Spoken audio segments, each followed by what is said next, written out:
You remember that sound, the crack of a cold one opening on a summer night. Maybe your dad was grilling in the backyard, the radio humming with some faded country tune. Maybe you were too young to drink, but old enough to know that can meant something. It meant stories, laughter, home. And now, those beers are gone. Names that once filled every corner store fridge, now erased like chalk on pavement after a storm. You can almost taste them. That first sip of pure American pride, brewed in small towns that don't even exist anymore. Before the corporations swallowed them whole, before everything started to taste the same, these weren't just drinks. They were time machines. Every label told a story. Every can felt alive. The kind your uncle used to drink on fishing trips. The one your grandfather cracked open after mowing the lawn. The ones you thought would never disappear, until they did. Today, we're opening the dusty cooler of memory. 5 vanished beers. Each one carried the heartbeat of a different America. The one before screens, before speed, before the world forgot how to slow down. Because sometimes the smallest things we lose are the ones that meant the most. You never forget the sound of that first can popping open on a Friday night. It wasn't about the beer. It was about the people, the smell of cut grass, the hum of a neighbor's lawnmower fading as someone yelled, "Come grab one." The can felt cold against your palm, a little dented, maybe sweating in the summer heat. And that first sip, crisp, earthy, honest. It wasn't fancy. It wasn't imported. It was yours. Back then, beer wasn't about image. It was a handshake, a bridge between men who didn't say much but said enough. You learned who a person was by what they drank. And there were certain names everyone knew, the kind that carried the smell of an old cooler and the sound of screen doors slamming shut behind you. Take Falstaff. If you're old enough, that name hits a nerve. Once one of the biggest breweries in America. It was born in St. Louis, long before the corporations turned beer into chemistry. The logo was bold, proud, red and gold with a knight's shield, a promise that what was inside meant tradition. It wasn't about marketing. It was about loyalty. Falstaff was your uncle's beer, your dad's weekend ritual, the kind of can you'd see next to an old transistor radio, half empty, while a baseball game crackled through static. The taste wasn't smooth. It had an edge, like the men who drank it. Working men, calloused hands, sunburned necks, and hearts that belonged to small towns that still had diners, hardware stores, and trust. But Falstaff faded. Bought out, watered down, forgotten. And when it vanished, something else did too. That sense that your town mattered, that your people made things the rest of the country cared about. The second beer, Ballantine Ale, had a different story. It came from Newark, New Jersey, a city that once brewed pride as thick as its air. Ballantine was strong. Not light, not trendy, not meant for chugging. It was meant to be savored. It had 3 rings on its label, representing purity, body, and flavor. They meant it too. It had character, a kind of bold bitterness that made you feel like you'd earned it. Your grandfather probably drank Ballantine while fixing the car, grease on his hands, a smile when the engine finally turned over. There was a kind of satisfaction in those moments that doesn't exist anymore. Back when effort meant something, when you built your own good time, Ballantine wasn't a beer for everyone, and that was the point. You didn't drink it to fit in. You drank it because you liked the way it bit back. But when the big names took over the shelves, Ballantine couldn't keep up. It became a ghost brand. One day the signs came down. The factories went dark. And the recipe, the real one, went with them. Still, for those who remember, you can almost smell it. That sharp malt, the rich foam that stuck to your lip, the sound of the cap clinking against concrete.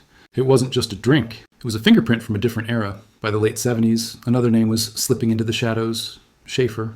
The one beer to have when you're having more than one. That slogan alone could pull you back decades. Schaefer was light, easy, friendly. It wasn't trying to be the best beer.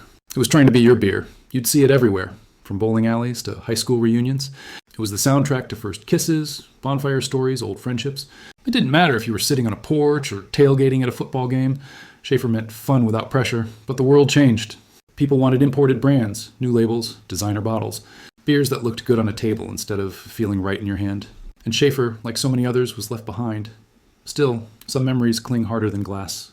You can almost see that familiar white can with the red script, the pop of a tab echoing down the block. There was a rhythm to it, the unspoken music of simpler days. When Falstaff, Ballantine, and Schaefer disappeared, they took more than flavor.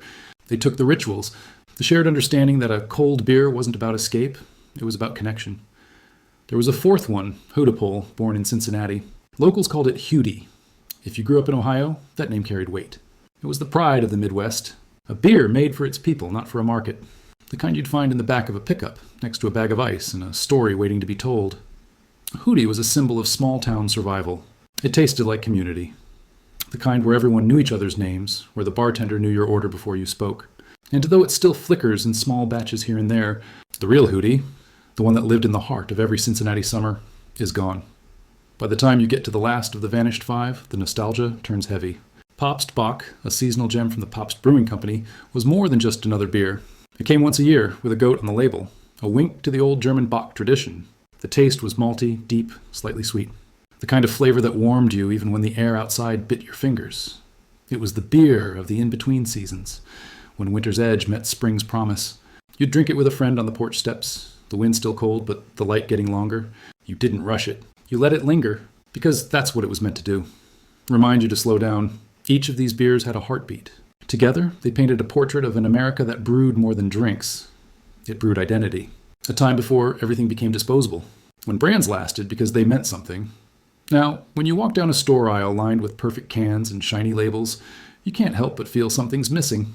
It's not the taste, it's the soul, the rough edges, the imperfection that made things real. You remember sitting by your dad as he told stories that went nowhere but still mattered. You remember the smell of rain on hot pavement, the sound of laughter spilling out of a garage. You remember the feeling of being part of something small and solid, and how rare that feels now. Falstaff, Ballantyne, Schaefer, Hudepol, Pabst, Bock, 5 names that meant more than anyone realized. At the time, they vanished quietly without a farewell tour, no grand announcement. Just gone. Like the old corner stores, like the ball fields that turned into parking lots, like the people who held the world together with calloused hands and simple joys. And if you close your eyes, you can still hear the faint pop of a can, smell the yeast and barley in the air, feel the weight of those years when everything tasted better because it was earned. This chapter isn't about beer. It's about time, about how quickly it slips away, how we only recognize its sweetness when the bottle's empty. The truth is, the beers didn't just disappear. They were taken by progress, by profit, by speed. But the memory? That still belongs to you. When you think back, it's not the brand you miss. It's the feeling, the people, the places that don't show up on any map. Maybe, just maybe, that's why remembering them still matters. Because when you remember the beers that vanished, you're really remembering yourself. You didn't notice them when you were a kid. The men behind those brands. The faces that brewed America's thirst before machines and mergers took over. They weren't CEOs in suits. They were craftsmen, workers, stubborn dreamers who believed beer could be more than a product. They believed it could tell a story. Every small brewery had its legends. Men who started with nothing but a recipe scribbled on paper and a heart that refused to quit. They worked in brick buildings that smelled of yeast, grain, and sweat. Their mornings started before sunrise, their hands raw from handling steel vats. They weren't chasing fame. They were chasing flavor. Take the Falstaff Brewers. In St. Louis, before the buyouts, before the expansion, you could walk past the old brewery and hear the hum of barrels being rolled, bottles clinking, men shouting orders through steam. It wasn't glamorous. It was gritty, alive. You'd see a man taste from a ladle, nod silently, and adjust the mix. No computers, no sensors, just instinct. One of those men, old-timers would tell you, was named Charlie. Nobody remembered his last name, but everyone knew Charlie. He had a nose for malt and a temper for shortcuts. Beer's got to breathe, he'd say, leaning against a vat. He treated brewing like prayer. Quiet, consistent, sacred. He believed every batch should taste like it had a story behind it. When Falstaff started cutting corners to meet quotas, Charlie walked out. Just left one morning, hands still stained with barley, and never came back. No speech, no fight. Just pride. Years later, when Falstaff collapsed, people said Charlie saw it coming. That's how it went across the country. Men like Charlie, who built things by hand, who believed quality meant something, watched their world shrink. Ballantyne's old brewery in Newark was once the largest alehouse in America. Its founder, Peter Ballantyne, came from Scotland with a single dream: make ale as bold as the people who drank it. He didn't hire executives. He hired neighbors. For decades, the Ballantyne name stood for craftsmanship. They brewed ale that could stand against any imported bottle. But time and money changed the rhythm. The neighborhood changed too. Factories closing, families leaving, streets quieting down. When the final whistle blew and the doors shut for good, old workers stood outside the gates in silence. Some took the last empty bottles home, not as souvenirs, but as proof they were part of something real once. You can almost picture it. Men in heavy coats, hands in pockets, watching smoke rise for the last time from the brewery's chimney. Their breath mixing with the winter air, a city losing a heartbeat.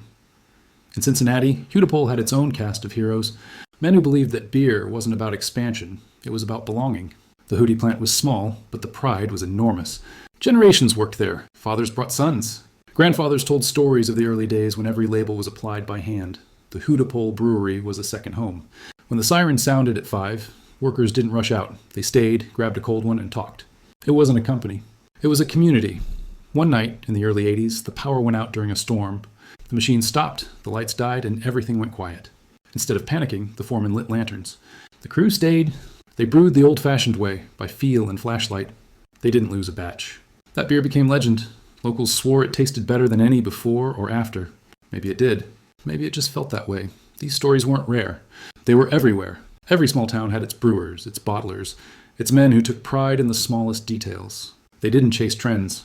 They brewed for the people they knew, the same folks they'd share a beer with on Saturday night. The collapse of these breweries wasn't just economic. It was personal. When the big brands moved in, they didn't just buy out companies, they bought out culture. The recipes were altered, the logos modernized, the old workers replaced. Efficiency won, and something sacred was lost.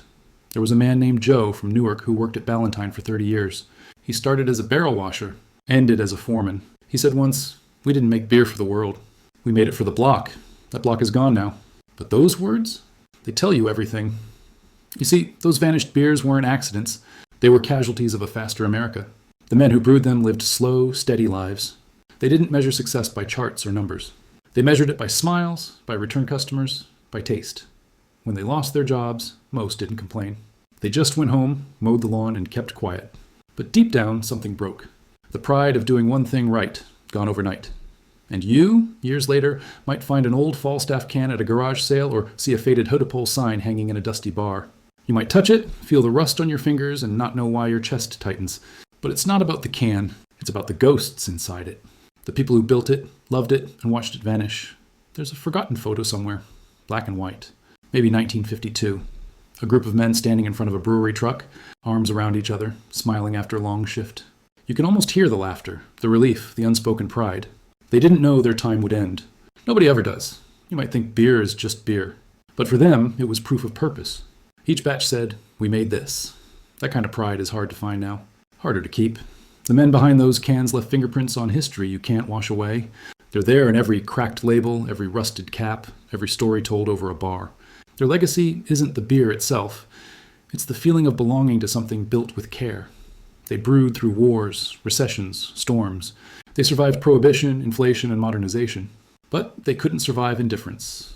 When the world stopped caring about where things came from, men like Charlie and Joe lost their stage. And the small breweries, those warm, beating hearts of American towns, went dark one by one. If you listen close enough, though, you can still hear the echo. The hum of the machinery, the hiss of steam, the laughter after a perfect batch. You can almost smell the malt drifting through a cool morning, because no matter how much time passes, craftsmanship never really dies. It hides, it waits for someone to remember, and that's what you're doing now, remembering. You're giving those men a moment of life again. You're raising a glass to ghosts that built more than beer. They built connection. That's what's missing in the world now. The sense that what we make can matter to someone we'll never meet. Maybe someday, in a small corner of a forgotten town, someone will reopen an old brewery. Maybe they'll find the old recipes tucked in a box. Maybe they'll pour a batch that tastes almost right. And maybe, just maybe, someone will take a sip and say, "This tastes like home." You can taste memory. It hides in the corners of your tongue, in the soft ache behind your throat. You don't realize it's there until something, an old commercial, a rusted sign, a half-remembered jingle, brings it back. That's how nostalgia works. It doesn't arrive politely. It grabs you. You see an old can of Schaefer on a shelf in a thrift store, and suddenly you're back at that picnic table in 1978. Someone's laughing too loud. The radio plays Hotel California. You're wearing a faded baseball cap, sweat on your brow, burger grease on your fingers. Someone passes you a cold can, white with red script. You open it, and it hisses like summer itself. That first sip isn't about taste. It's about belonging. Now, 40 years later, you pick up that same can, and it's empty, hollow, dusty, forgotten. That's the taste of loss. It's not bitterness. It's the absence of sweetness. America grew up fast. Too fast. One day, every fridge held something local. The next, everything looked the same. Labels changed. Recipes softened. Breweries that once roared with life turned silent. And somehow, that silence seeped into everything else. You started drinking different beers because that's what was left. You told yourself it didn't matter. But deep down, something in you missed the imperfections. The uneven foam, the stronger bite, the feeling that what you were holding had a story. When Ballantine disappeared, the city of Newark lost more than jobs. It lost smell. Every morning, that neighborhood used to carry a thick, warm scent of brewing barley. It filled the air like bread in an oven. It gave the place life. Kids grew up with that smell. It meant their parents were working. The lights were on. The world was steady. When the brewery shut down, people said the air changed. The silence felt heavier. You could walk those same streets and feel like something sacred had evaporated. It's strange how much of life is built around what we take for granted. A beer, a routine. A small joy repeated enough times to become part of who you are. When it's gone, you don't just lose the object. You lose the rhythm of your own life. Maybe that's why the memory of those vanished beers still stings. They mark the end of something simple and honest. Back then, nothing needed to be curated or branded. You didn't drink for an image. You drank because it was your brand, made by people who lived like you did. You can still see the signs if you know where to look. Faded murals on brick walls, rusted bottle caps buried in dirt, an old neon Falstaff light buzzing weakly in the corner of a forgotten bar. These are gravestones of a vanished America. Once you stopped at a roadside tavern on a long drive through the Midwest, the kind with one pool table, one jukebox, and a bartender who's seen too much. You ordered whatever they had on tap, and he laughed. You used to have Hootapole, he said. Best beer we ever served. Folks came just for that. He looked down for a second, then smiled small. Now it's just light stuff. That's the sound of loss. Not loud, just quiet acceptance. You think about your father, sitting on the porch, his hands resting on his knees, a can sweating beside him. He didn't talk much, but when he did, it mattered. That beer was his pause button, his 5 minutes of peace after a long day. When he cracked that can, the world slowed down. Now, you chase that same peace and wonder why it never feels the same. Maybe it's because the world doesn't make things to last anymore. Not just products, moments. Everything moves too fast. The beers vanished because patience vanished. Falstaff took time. Valentine took pride. Schaefer took community. Hootapole took heart. Pop's Bach took ritual. Each one disappeared for the same reason. We stopped caring about slowness. When you think back, it's not the factories or the labels you miss. It's the rhythm of those days. You remember neighbors sitting together without distraction, music playing from a real radio, not a phone. You remember conversation without noise. You remember the light, the kind that came through blinds at sunset, turning dust into gold. You remember being present because there wasn't anywhere else to be. That's what these beers symbolized. Not luxury, not prestige, just presence. A cold can sweating in your hand reminding you that right now is enough. You can still find old cans online, sold as vintage collectibles. People pay more for them empty than full. That's irony, isn't it? Once, these beers were common, ordinary. Now they're rare. The world flipped upside down. You wonder what Charlie from St. Louis would think if he saw it now. His life's work turned into decor for a bar that never knew his name.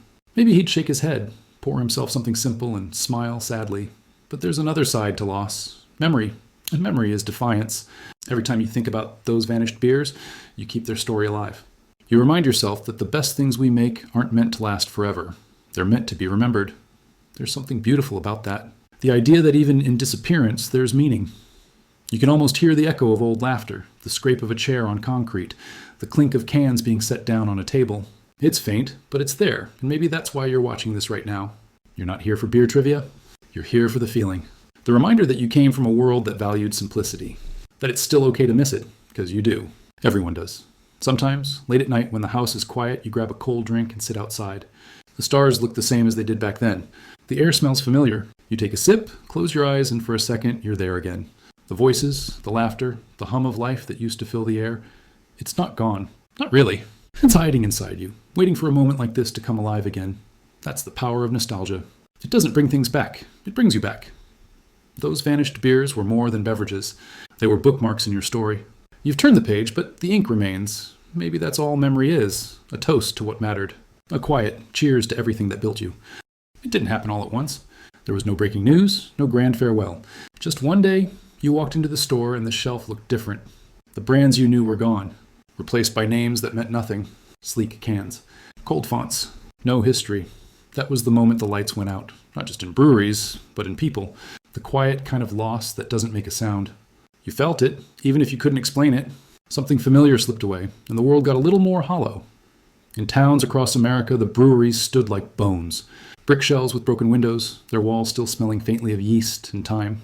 Falstaff's old plant in St. Louis sat empty for years, its sign rusted and leaning. Valentine's gates were locked. Hootapole's tanks were cold, and Schaefer's bright red logo faded until it blended with the sky. Some of the buildings were torn down. Others were turned into condos, offices, coffee shops. But every now and then, if you stood outside one on a quiet morning, you could almost hear it. The clatter of bottles, the hiss of steam, the rhythm of work, the heartbeat of a vanished world. You might think this is just about beer. But you know better. This is about what happens when we stop caring about where things come from. When everything becomes convenience. When no one remembers the names that built the foundation. Those beers were made in small batches because people believed good things should take time. That idea doesn't fit the world anymore. Now everything is instant. But you can't brew patience. You can't rush care. There was a man who worked the night shift at the old Hootapole brewery, Tommy. His job was to check the pressure gauges, watch the flow, make sure nothing burned. He said once that the brewery at night felt like a living thing. The machines breathed, the pipes groaned, the walls pulsed. It's like the building's alive, he said. And when you clock out, it misses you. When Hootapole shut down, Tommy didn't say much. He came back one last night, walked through the empty halls, and left a six-pack on the loading dock. He wrote a note and taped it to the top. For whoever brings it back. Nobody ever did. But someone found that note years later when they were clearing the place out. They said the handwriting was shaky, the ink faded, but the message still clear. Maybe that's what memory is. Something small left behind for the next person to find. In Newark, when Ballantine closed, a group of ex-workers met at a bar a few blocks away. They raised glasses of whatever was left on tap. They didn't toast the company. They toasted the years. To the good batches, one of them said. And the bad ones, too. They laughed, then fell quiet. You can almost see them, faces lined, eyes tired, hands that built a product that outlived them in spirit, if not in form. They didn't know it, but they were the last of something rare, a generation that believed work could be love. When you drive through those old towns now, you can still spot the ghosts if you pay attention. An old mural half hidden behind a billboard, a cracked delivery truck parked behind a diner, a faded cap hanging from a bar stool. They're everywhere, reminders that things don't truly vanish. They just fade until someone cares enough to look again. And here's the thing about nostalgia. It's not weakness. It's evidence of value. You only miss what mattered. You only ache for what was real. Those vanished beers mattered because they represented people who built their pride from the ground up. They were proof that ordinary lives could make extraordinary marks. You don't need to rebuild the breweries to honor that. You just need to remember. Sometimes that memory comes back through smell. Someone opens a can of an old-style lager, and suddenly the room feels like your childhood backyard. You can almost see your dad turning the burgers. The sound of the game playing from the radio, the smell of grass and charcoal mixing in the air. You take a sip. It's not the same, but it's close enough to make your chest ache. That's the thing about loss. It doesn't always hurt. Sometimes it hums quietly inside you, like a song you forgot you knew. The world keeps moving. New breweries rise, craft beers take over, everything gets more specialized, more curated. But none of it feels like those old cans did. None of it feels earned. Maybe that's what made those beers so special. They weren't trying to impress you. They were trying to keep you company. They were there when life was simple, when you didn't need much to feel content. There's a picture somewhere in your mind, an old cooler, half buried in ice, cans packed tight. You can see the condensation, hear the lid creak open. Someone reaches in, grabs one, cracks it, passes it over. A small gesture, but it meant everything. That was connection. We lost a lot when we lost those beers, but not all of it. Because memory has its own flavor, bittersweet but strong. You can still taste it if you slow down long enough. So maybe that's what this story really is. Not a eulogy, but a toast. To Falstaff, to Ballantine, to Schaefer, to Hootapole, to Pops Buck, to every name that carried the taste of home. To every man and woman who brewed with their hands, not just machines. To the America that believed small could be beautiful. That effort mattered. That flavor came from care. When the lights went out, it felt like the end. But maybe it was just the beginning of memory. Because as long as you remember, they're still here. In the stories, in the echoes, in the glass raised tonight. So here's to them. The vanished five. The ones who brewed the soul of a country and left it in your heart. Cheers. You can almost feel the chill of that last can. The weight of time in your hand. Maybe that's why stories like this matter.